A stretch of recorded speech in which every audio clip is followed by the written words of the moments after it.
안녕하세요. 책한민국입니다. 오늘 소개할 책은 나는 나뭇잎에서 숨결을 본다. 지은이는 우종영. 30년 넘는 시간, 전국 수만 그루의 나무들의 안부를 묻고 다닌 나무의사. 나무가, 숲이, 자연이 들려주는 이야기를 기록해온 작가.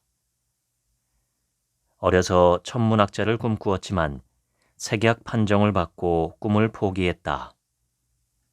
원예 농장에서 도제 생활을 시작하며 식물 공부에 입문했다. 군 제대 후 중동으로 건너가 2년간 건설 일을 했고 그곳에서 벌어온 돈을 미천 삼아 원예 농사를 시작했지만 뜻대로 되지 않았다. 답을 찾고자 오른 산에서 우연히 바위 틈에 꿋꿋이 자리를 잡은 소나무를 발견하고 나무처럼 살아야겠다라는 깨달음을 얻었다. 현재 숲 해설가 협회 전임 강사로 활동하며 다양한 강연을 하고 있다. 미국의 명배우 로버트 레드퍼드가 주연하고 제작하고 감독까지 한 영화 호스 위스퍼러에서 주인공 벅 브레너먼은 이렇게 말합니다. 사람이 말에 타는 방식은 정확히 퓨마가 말을 덮치는 방식과 동일합니다. 퓨마는 말을 사냥할 때 말 등에 올라타서 자기 다리로 말의 몸통을 조이지 않습니까? 그렇게 생각해보면 말이 자신의 등에 오르는 사람을 왜 그토록 싫어하는지 금세 이해가 될 겁니다. 녀석은 두려운 거예요. 감정이입이란 다른 사람의 감정을 자신의 일처럼 느끼는 것입니다. 감정이입은 대상이 느끼는 감정을 직접 체험하는 것과 같습니다. 반려동물이나 반려식물에게도 감정이입을 할 수 있습니다. 농부들도 가뭄 끝에 단비가 내리면 작물들이 물을 들이키는 감정을 느끼려고 막걸리를 마시기도 하지요. 사회학자 리처드 세넷은 공감과 감정이입을 구분해야 한다고 말했습니다. 세넷에 따르면 둘의 차이는 타인과 나의 차이를 대하는 방법에 있다고 합니다. 공감은 타인이 느끼는 것을 나도 느끼며 나와 타인을 동일시하는 것입니다. 이와 달리 감정이입은 타인의 내면이 어떻게 움직이고 있는지 나의 온 신경을 곤두세워 알아채는 일입니다. 감정이입은 사회 구성원으로 살아남기 위해 반드시 필요한 기능입니다. 어린아이가 어른보다 감정이입을 더 잘하는 이유는 그들이 세상을 복잡한 선입견 없이 바라보기 때문입니다. 감정이입은 생태계를 이해하는 데도 필요합니다. 그러기 위해서는 아이들의 마음으로 돌아가야 합니다. 오로지 앞에 서 있는 대상에 집중하며 나무가 처한 현실을 느끼며 말을 걸어야 합니다. 어떻게 아프세요? 라고 묻는 것보다 왜 아프세요? 라고 물어야 합니다. 어떻게는 현상에 대한 질문이고 왜는 원인에 대한 궁금증에서 비롯되기 때문입니다. 왜는 감정이입의 관문입니다. 미국의 교육심리학자 로버트 쉘먼은 남의 감정과 행동을 그 사람의 관점에서 이해하고 수용하는 능력을 5단계로 나누고 이것을 조망 수용 능력이라고 불렀습니다. 0단계 미분화 조망 수용 타인의 기분도 자기 중심적으로 해석하며 다른 사람이 자신과 다른 관점을 지닐 수 있다는 것을 이해하지 못합니다. 1단계 사회정보 조망 수용. 타인의 생각이 나와 다를 수 있다고 생각하지만 정확히 구분하지는 못합니다. 2단계 자기 반성 조망 수용. 타인이 자신과 다른 관점을 지닐 수 있다는 것을 이해하고 타인이 자신을 어떻게 보는지 생각하기 시작합니다. 3단계 상호작용 조망 수용. 제3자의 입장에서 자신과 타인의 입장을 이해합니다. 이것은 개인 간의 관계를 외부에서 관찰자의 시점으로 볼 수 있다는 것을 의미합니다. 4단계 사회 조망 수용. 내가 타인을 완벽하게 이해할 수 없다는 것을 인정하고 사회적, 문화적, 윤리적 맥락에서 생각하는 능력을 발달시킵니다. 자연은 우리에게 말을 걸어옵니다. 사물을 비롯하여 살아있는 모든 것들은 그 나름대로 표정이 있고 스스로 자신의 상태를 표현합니다. 하지만 우리는 이를 눈치채지 못합니다. 생태 인지 능력이 낮은 단계에 머물기 때문입니다. 생태 감수성이란 인간과 자연을 나누어 바라보지 않고 사람이 자연의 지배자가 아닌 생태계의 일부분이라는 점을 인정하며 각각의 생물체가 고유한 방식으로 세상을 지각하고 있다는 것을 아는 일입니다. 산업혁명 이후 인간이 생태계에서 고립된 것은 인간의 본성 때문이 아니라 인간과 자연이 분리된 데서 비롯된 결과입니다. 사람들이 자연을 찾는 이유는 자기 안에 무엇인가를 잃어버렸다고 생각하기 때문입니다. 생태 감수성을 쭉쭉 올리려면 우선 일상에서 자연과 직접적으로 접촉하는 것이 중요합니다. 생태 감수성은 생태계가 환경 변화에 얼마나 민감하게 반응하는지를 알아차리는 능력입니다.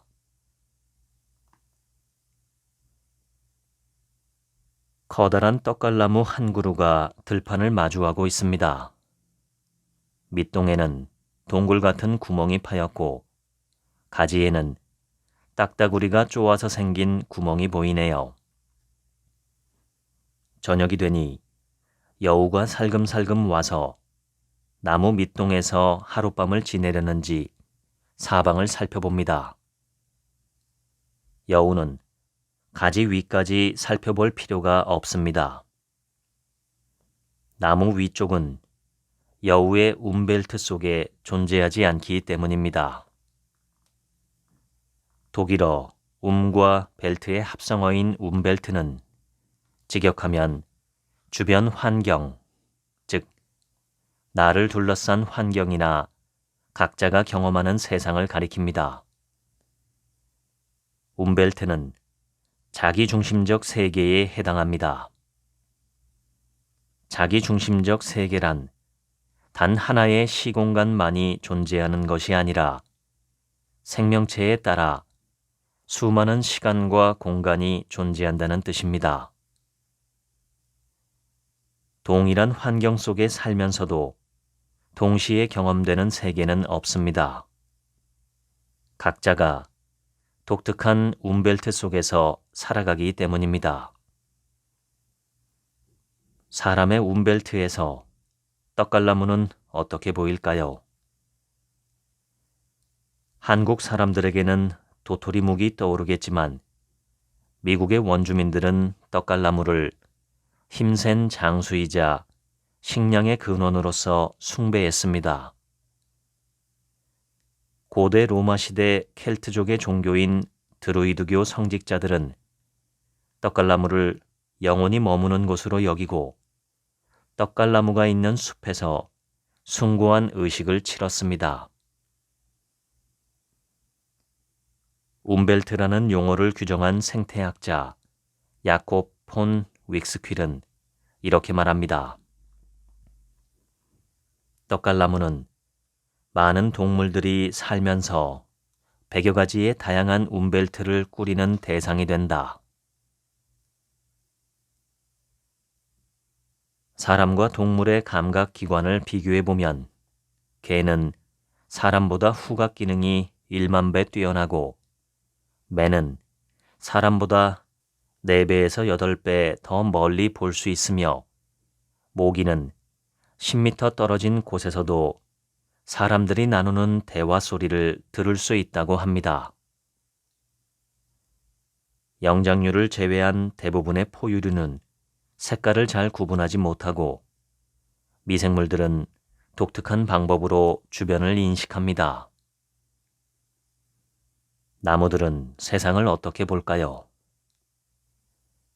식물에 있는 단백질 색소인 피토크로뮴으로 밝고 어두움을 감지합니다.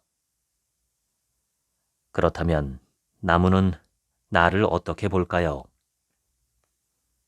나를 보는 것이 아니라 나로 인해 생긴 그림자, 즉 어두움을 봅니다. 움벨트는 저마다의 생명체가 자기 중심적이고 주관적인 관점을 지니고 있음을 인정하도록 이끄는 중요한 개념입니다. 동물과 식물의 감각에서 주요한 차이점은 인식 범위 및 환경과 상호작용하는 방식에 있습니다. 동물은 일반적으로 식물에 비해 더 복잡한 감각 시스템을 지니고 있고 종종 고도로 발달한 신경계와 연결되어 자극에 대한 신속한 반응을 유도합니다. 반면에 식물은 제한적입니다. 특히 표현에 인색한 나무를 이해하기란 쉽지 않습니다. 공감은 어떻게 해서 일어날까요?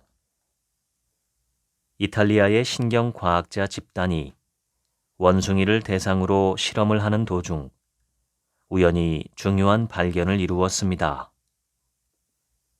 원숭이의 머리에는 미세한 전극들이 부착되었는데 원숭이가 땅콩을 집어들 때마다 특정 부위가 활성화되었습니다. 그런데 한 연구원이 땅콩을 집어들 때도 원숭이의 특정 부위가 활성화되었습니다. 마치 원숭이 자신이 땅콩을 집어든 것처럼 전극이 반응한 것입니다. 연구원들은 그 특정 부위의 뇌세포에 거울신경세포라는 이름을 붙여주었습니다. 거울신경세포는 우리가 다른 사람의 행동을 볼 때 활성화됩니다. 다른 사람이 바늘에 찔려 피가 난다면 관찰자는 그 순간 자신이 바늘에 찔리는 기분을 떠올리고 관찰자의 뇌에서는 실제로 고통을 느끼는 사람과 동일한 신경세포가 활성화됩니다. 우리의 뇌는 왜 타인의 고통을 경험하도록 설계되었을까요?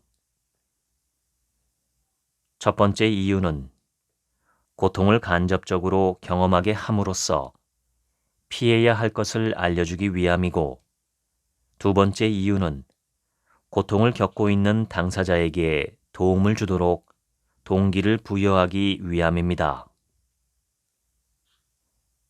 공감 능력이 발달하면 좋은 점이 많습니다. 공감은 상대가 어떤 기분인지, 이제 곧 어떤 행동을 하게 될지를 직관적으로 감지하도록 해주어 깊이 있는 인간관계를 형성할 수 있도록 합니다. 공감은 갈등을 해결하고 리더십을 길러줄 수도 있습니다. 공감은 정서를 안정되게 하고 스트레스 해소에도 효과적입니다. 공감의 시대의 저자 제러미 리프킨은 공감이 엔트로피를 증가시키는 이유 중 하나라고 강조합니다.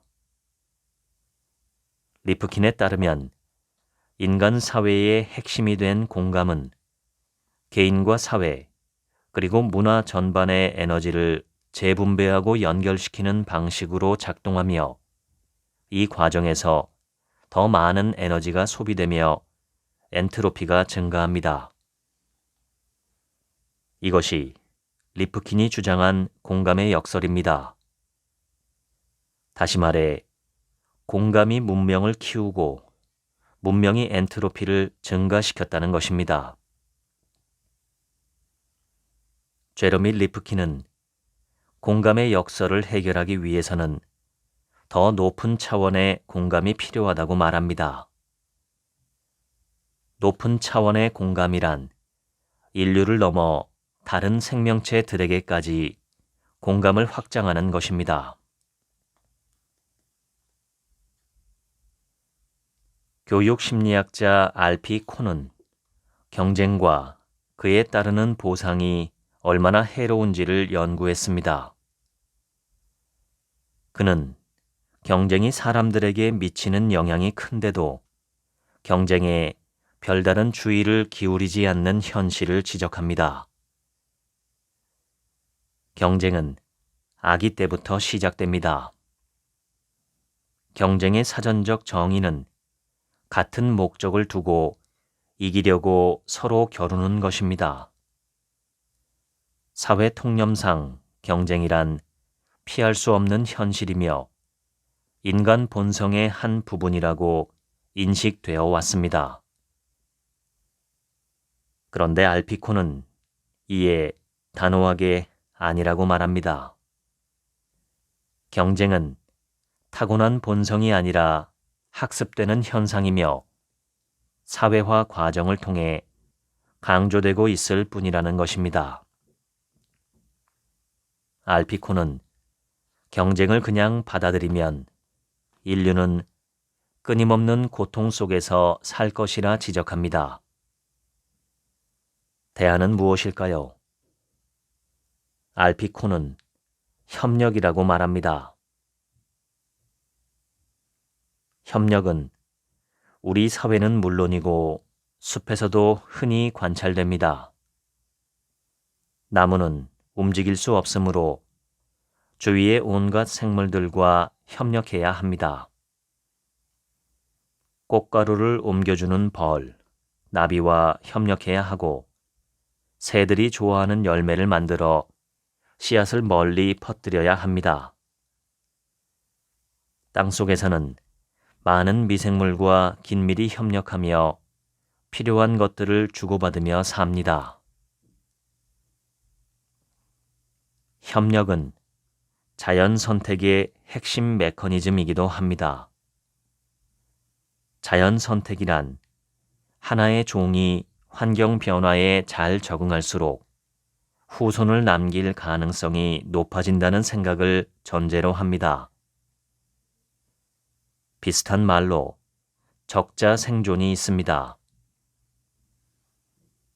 적응하는 종만이 살아남는다는 의미의 적자 생존은 마치 투쟁을 암시하는 말처럼 보입니다. 사실 적자 생존과 경쟁은 특별한 관계가 없습니다. 찰스 다윈 역시 생존 투쟁이란 용어를 다른 생물에 의존하는 것을 포함하여 아주 폭넓고 비유적인 뜻으로 사용했다라고 분명히 밝혔습니다. 러시아의 철학자 표트르 크로포트키는 저서 상호 부조론에서 이렇게 말합니다. 경쟁하지 마라.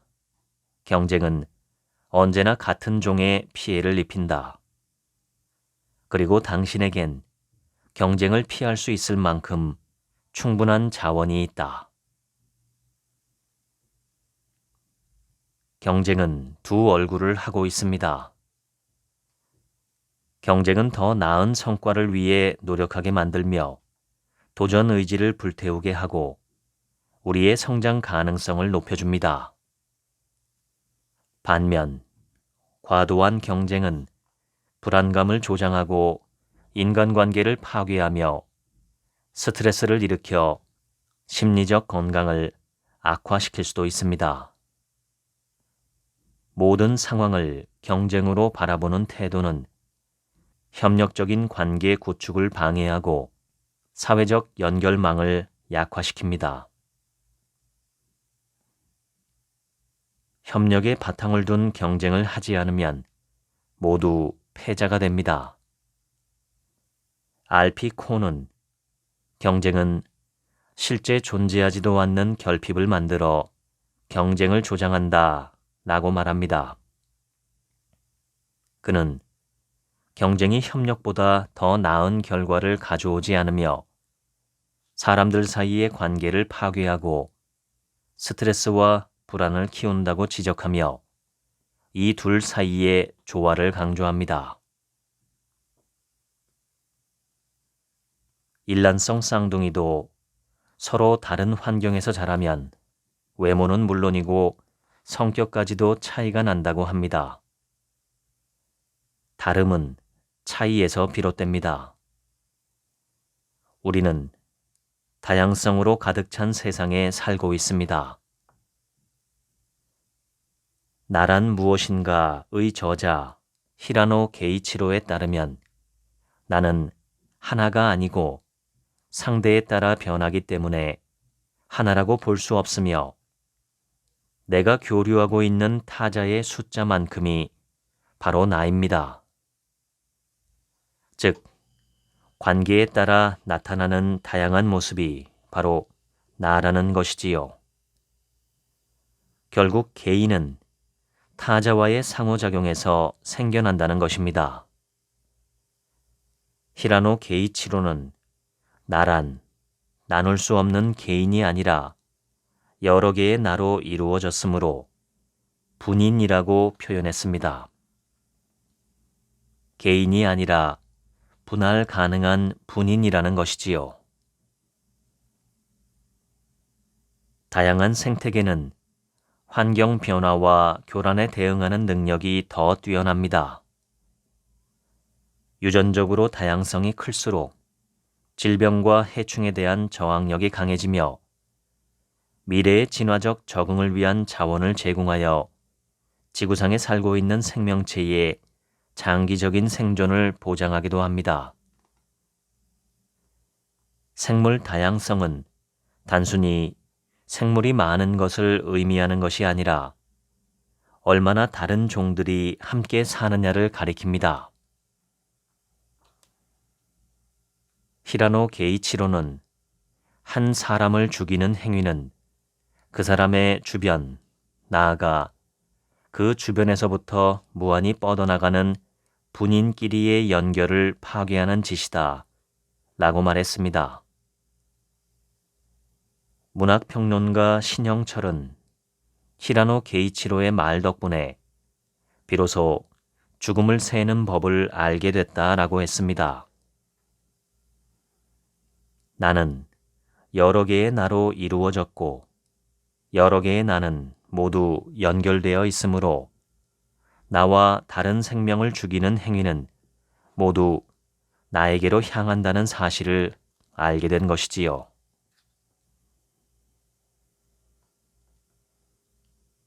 가지들은 끊임없이 질문을 하며 주변을 살펴야 합니다. 필자가 관찰해 본 결과 나무는 다음과 같은 질문을 던지며 뻗어나간다는 사실을 알게 되었습니다. 첫 번째 질문. 올해는 뿌리를 얼마만큼 만들어야 잎들이 갈증을 느끼지 않을까? 이 질문에는 모두 갸우뚱할 것입니다. 가지가 뿌리를 만든다는 논리이기 때문입니다. 믿기지 않겠지만 뿌리는 눈들이 싹을 틔우기 전에 오래 필요한 양의 뿌리를 만들어 두어야 하는데 뿌리의 입장에서는 지상의 상황을 알 수 없습니다. 그래서 가지들이 각자 필요한 만큼의 뿌리를 만들어 달라고 뿌리에게 요청합니다. 이때 가지와 뿌리를 이어주는 전령사 역할을 맡은 물질을 식물 호르몬이라고 부릅니다. 여러 종류의 식물 호르몬 중에서 옥신이라는 호르몬이 이 일을 맡습니다. 두 번째 질문. 빛을 최대치로 수집하려면 어디로 가지를 뻗어야 할까? 나뭇가지를 비롯하여 바닷속의 산호, 강줄기, 산줄기, 번개치는 모습 등은 비슷한 과정을 반복합니다. 과학자들은 이런 현상을 프랙털이라고 부릅니다. 임의의 한 부분이 전체의 모습과 닮아 있는 형태를 하고 있죠. 유체의 흐름에서 최적화된 형태를 가리키는 용어입니다. 나뭇가지 역시 서로 겹치지 않고 효율적으로 빛을 이용하기 위해 이 이론에 충실히 따라야 합니다. 세 번째 질문. 뿌리가 못 버틸 만큼 가지를 멀리 뻗어서는 안 된다는 과제를 어떻게 풀까? 가지는 빛을 향해 마음껏 자라고 싶지만 뿌리가 지탱할 수 있는 만큼만 자라야 합니다. 이때 발생하는 과제를 뿌리가 떠안게 됩니다. 뿌리는 지상부가 흔들릴 때마다 멀리 뻗어나갑니다. 예를 들어 가지가 다른 나무에 기대고 있거나 옮겨 심은 나무의 경우 지주대가 줄기에 오래도록 붙어 있으면 나무는 자신이 튼튼하게 서 있다고 착각합니다. 그럴 때 나무는 뿌리를 뻗는 것을 게을리 하게 됩니다. 만약 가지가 대책 없이 웃자란다면 거센 바람이 불 때 가차없이 잘려나가게 됩니다. 네 번째 질문. 다른 가지와 보조를 맞추려면 어떻게 욕심을 자제해야 할까? 침엽수는 화렵수에 비해 가지를 벗는데 그리 고민하지 않습니다. 대부분의 침엽수는 중심에 있는 우듬지가 10cm 자라면 가지도 10cm 자란다는 원칙을 지키므로 전체 모양은 크리스마스 트리 같이 원추형이 됩니다. 반면에 화렵수들은 자유분방하게 가지를 벗습니다. 화렵수의 가지는 다른 가지와 보조를 맞추지 않고 먼저 하늘을 차지하려고 합니다. 하지만 독립적으로 자라는 나무라면 사정이 다릅니다. 빛을 골고루 받을 수 있으니까 가지들끼리 조율하는 것이 가능하여 가지런하게 본연의 모습을 갖추게 됩니다. 다섯 번째 질문. 가지를 어디로 뻗어나가야 아래 가지에 방해가 안 될까? 바퀴살처럼 식물 줄기의 한 마디에서 잎이 2장 이상 바퀴 모양으로 나는 돌려나기를 하는 침엽수들은 각도를 조금씩 비틀면서 가지를 뻗어나가면 되고, 화렵수 중에서 마주나기를 하는 나무는 위에서 볼 때 십자 모양으로 어긋나기를 하고, 어긋나기 나무는 나사처럼 틀며 가지를 뻗어나가면 됩니다. 여섯 번째 질문. 어디를 보강해야 가지가 태풍이나 눈에 부러지지 않고 버틸 수 있을까? 대부분의 침엽수들은 가지가 짧고 아래로 처지기 때문에 별도의 보강 작업이 필요치 않지만, 가지를 멀리 보내야 하는 화렵수의 경우 팔을 벌리면 겨드랑이에 해당하는 곳인 가지 밑살을 두툼하게 덧대야 합니다. 이것은 선반이 처지지 않도록 브라켓을 받쳐주는 것과 같은 원리입니다. 이른 봄, 습기를 많이 머금은 눈이 오면 소나무 가지가 많이 부러지는 것을 볼 수 있습니다. 이런 현상은 소나무가 대책 없이 가지를 멀리 보낸 탓도 있지만 진화의 시간에서 가지 밑살을 미처 못 만들었기 때문입니다. 7번째 질문. 꽃눈을 가지 어디쯤 맺어야 번식에 성공할까? 나무 입장에서 보면 심각한 질문입니다. 쭉 뻗은 가지 끝 낭창낭창한 곳에 사과나 배같이 큰 열매가 달렸다고 상상해 보세요. 가지가 찢어지거나 처지겠지요. 요실수들은 열매의 크기에 따라 정해진 위치에 열매를 맺도록 약속을 합니다.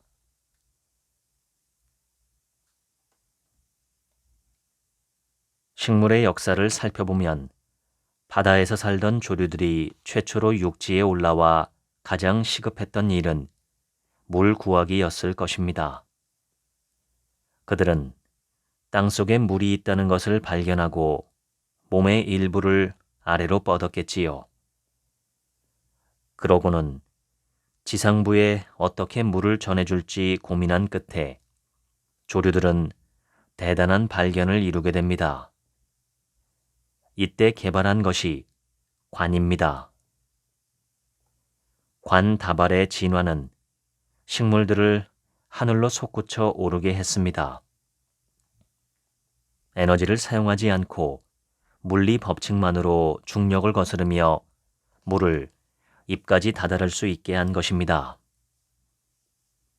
훗날 과학자들은 이 현상을 두고 지독한 기적 또는 수분 포텐셜이라 명명하였으나 아직도 그 메커니즘이 명확하게 밝혀지지는 않았습니다.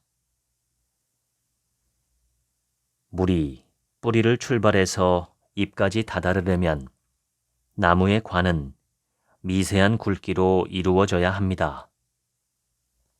가는 관일수록 물기둥이 더욱 질겨집니다. 잎에 도착한 물이 기공을 통해 공중으로 날아가면 뿌리 끝과 잎의 기공 사이에 있는 관에서는 물이 서로 끊기지 않아야 하기에 팽팽한 긴장감이 감돕니다. 이러한 현상을 모세관 현상이라고 일컫습니다. 이처럼 나무는 물의 질긴 특성 덕에 특별한 힘을 들이지 않고도 물과 양분을 뿌리에서 잎까지 수송하는 문제를 해결합니다. 성경에 모든 강물이 바다로 들어가지만 바다는 가득 차는 법이 없고 강물은 흘러나왔던 그곳으로 다시 돌아간다 라는 구절이 있습니다. 이처럼 물은 순환하며 맑고 깨끗한 물을 공급합니다. 물은 칼로도 벨 수 없고 창으로도 뚫을 수 없으며 불로 태울 수도 없고 총으로 쏘아 죽일 수도 없지만 물을 죽이는 방법은 의외로 간단합니다. 가두어 두면 됩니다.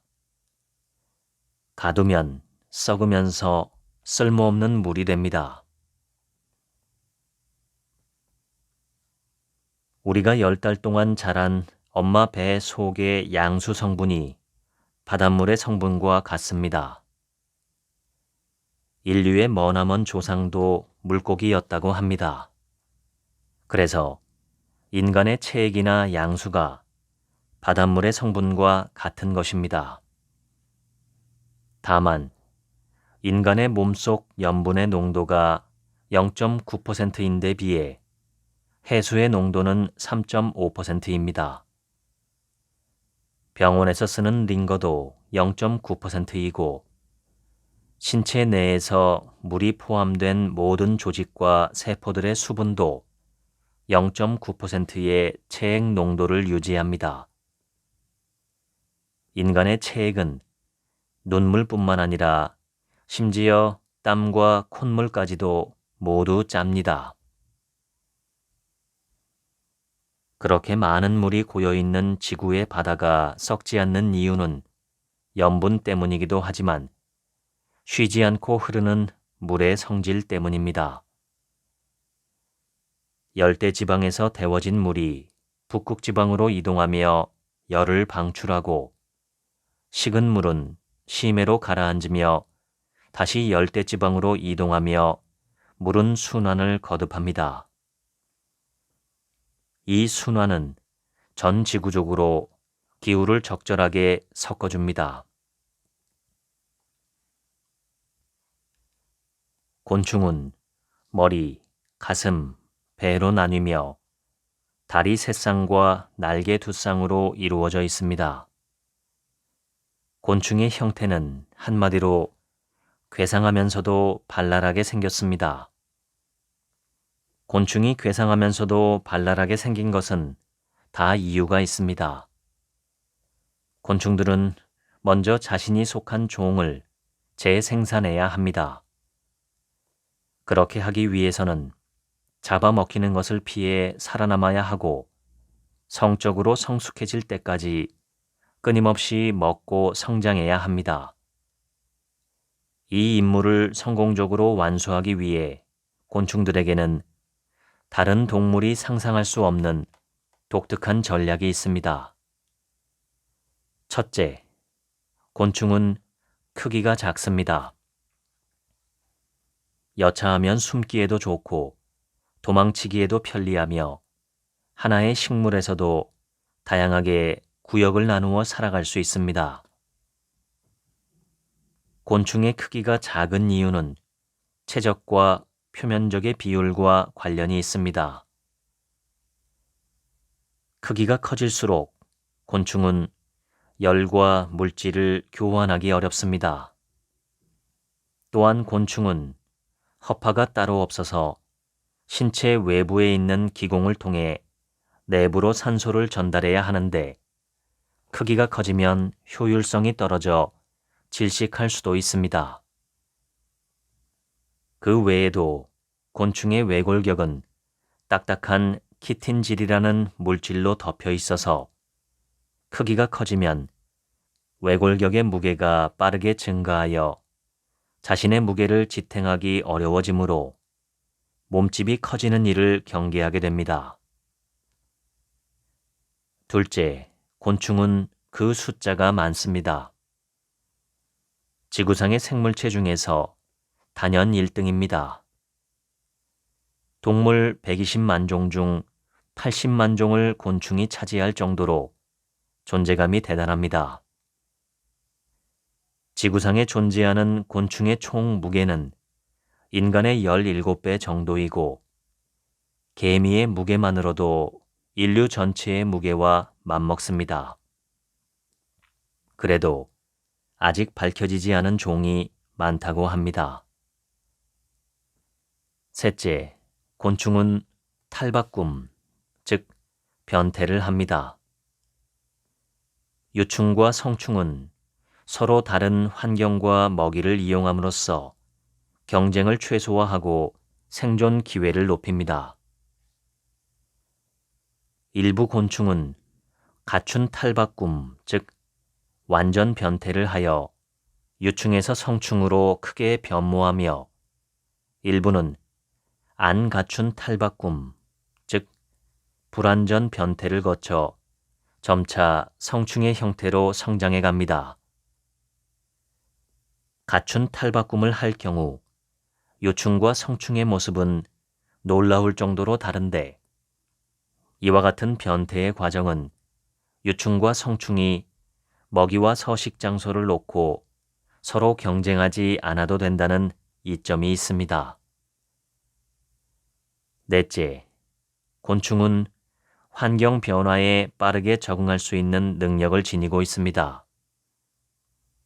계절 변화에 따른 월동과 이동은 곤충이 다양한 기후 조건에서 생존하는 데 중요한 역할을 합니다.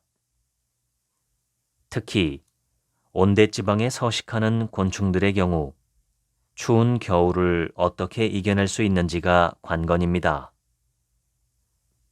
어떤 종은 따뜻한 남쪽 나라로 이동하기도 하지만 대부분의 곤충들은 스스로 신진대사를 떨어뜨려서 추위를 견뎌낼 수 있는 상태를 만들어 겨울잠을 잡니다. 다섯째, 대부분의 곤충에는 날개가 있습니다. 날개는 포식자를 따돌리거나 짝을 찾거나 새로운 영역을 개척하는 데 유리합니다. 또한 혈액이 날개의 정맥을 통해 흐르면서 작은 태양 전지판 역할을 하여 추운 아침에 몸을 덮이는 데도 도움을 줍니다.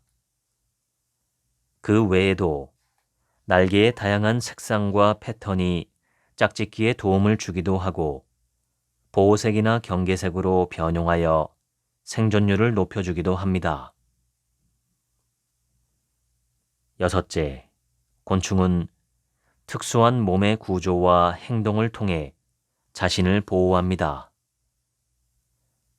눈에 띄지 않게 위장을 하거나 독을 쏘거나 안 좋은 냄새를 풍기거나 잡아먹혔을 때 독성 물질을 내뿜어 포식자를 괴롭히거나 천적이 두려워하는 모양으로 의태를 하며 자신을 보호하기 위해 다양한 전략을 구사합니다.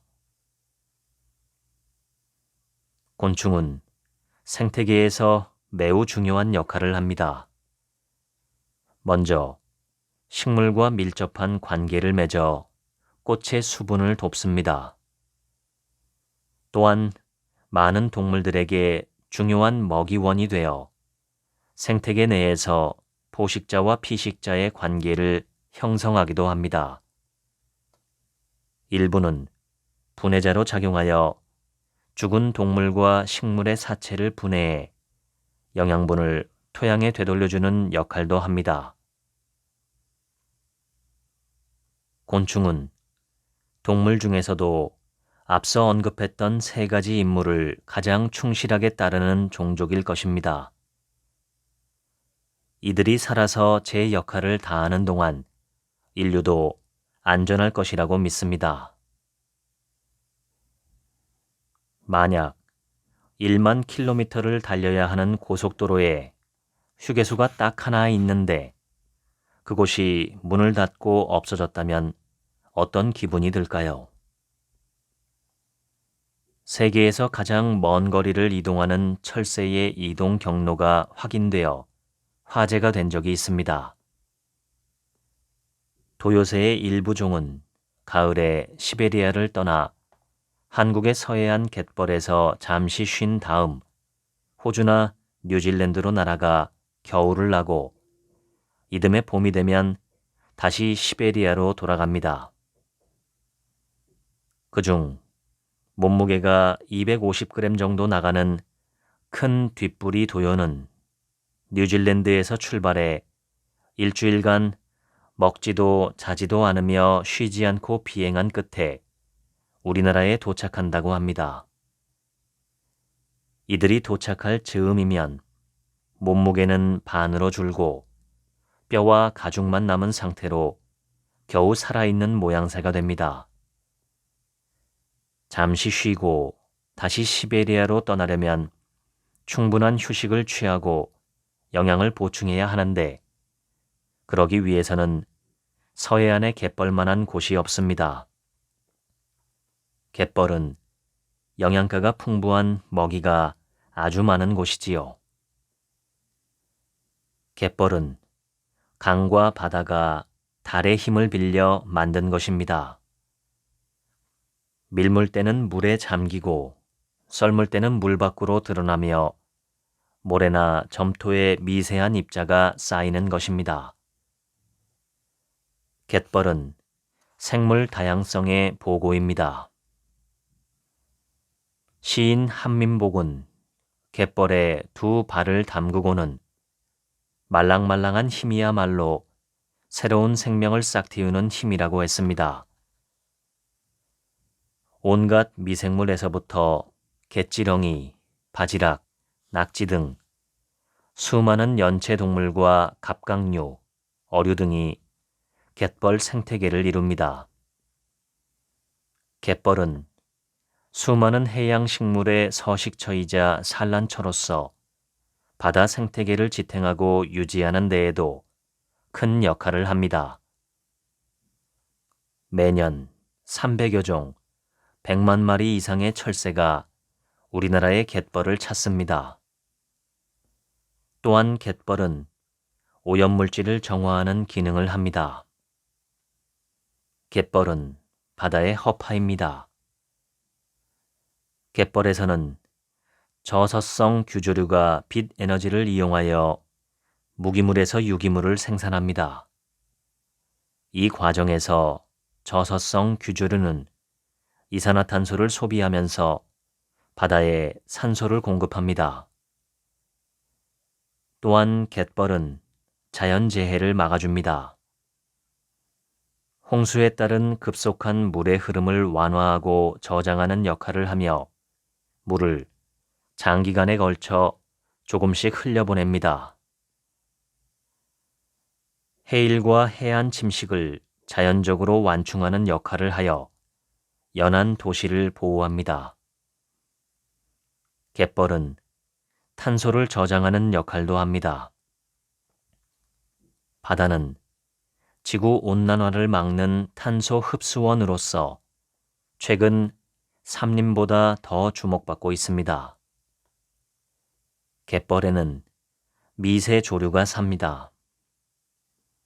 바다 밑바닥 환경에 살면서 광합성을 하는 단세포 식물인 이들은 광합성을 통해 탄소를 고정하고 사체가 되면 퇴적물에 쌓여 탄소를 침적시키며 격리됩니다.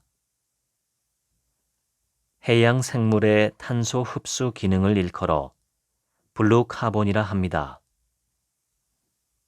탄소 흡수 속도가 광대한 숲이 흡수하는 그린 카본에 비해 최대 50배 빠르고 양도 5배 더 많기 때문에 학계와 산업계의 큰 주목을 받고 있습니다.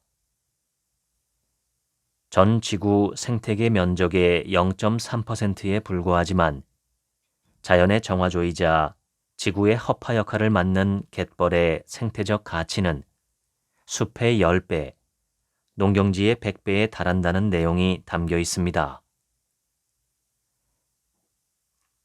갯벌은 말랑말랑한 숲입니다. 생물 다양성의 보고이면서 오염물질을 정화하고 산소를 생산하며 탄소를 저장하고 자연재해를 방지하는 갯벌은 숲과 닮았습니다. 2023년 8월 세계 스카우트 연맹에서 주최하는 잼버리 대회가 새만금에서 열렸습니다. 지구온난화로 유난히 더웠던 여름, 나무 한 그루 없는 땡볕에서 더위를 견디지 못한 대원들이 퇴소를 하면서 국제적으로 망신을 당했습니다.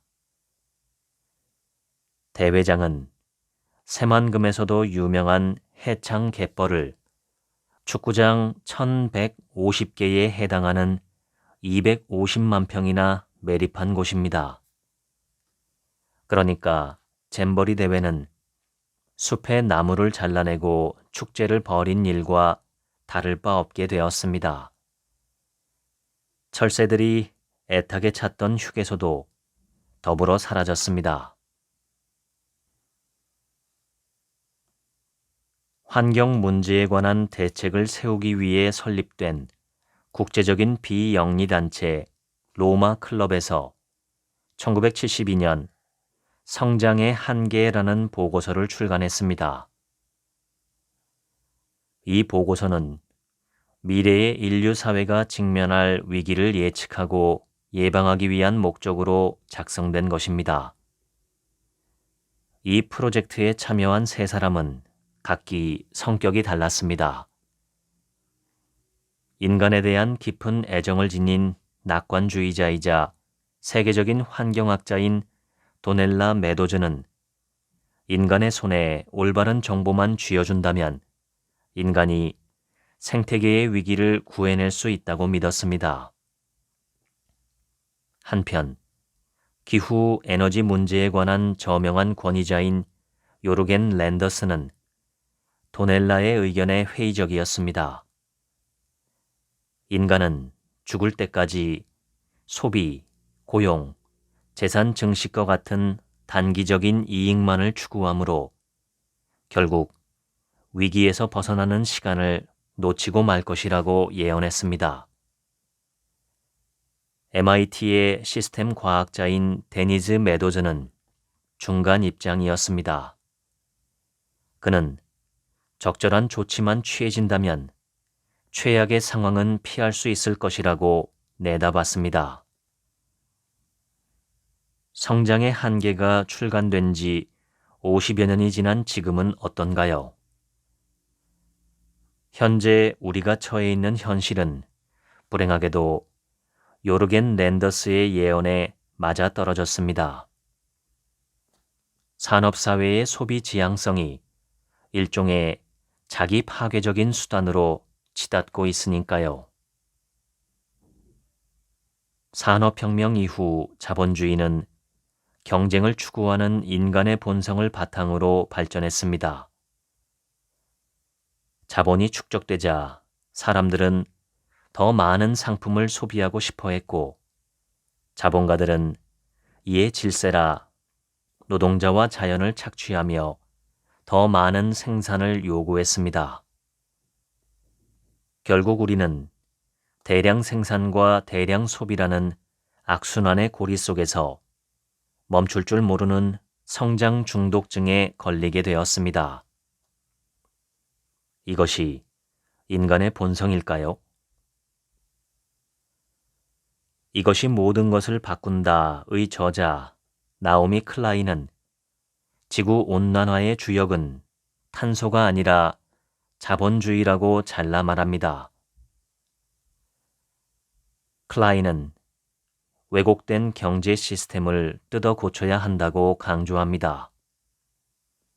지속 가능한 사회란 미래 세대의 역량을 훼손하지 않고 오늘날을 살아가는 사람들의 욕구에 잘 대응하는 사회입니다.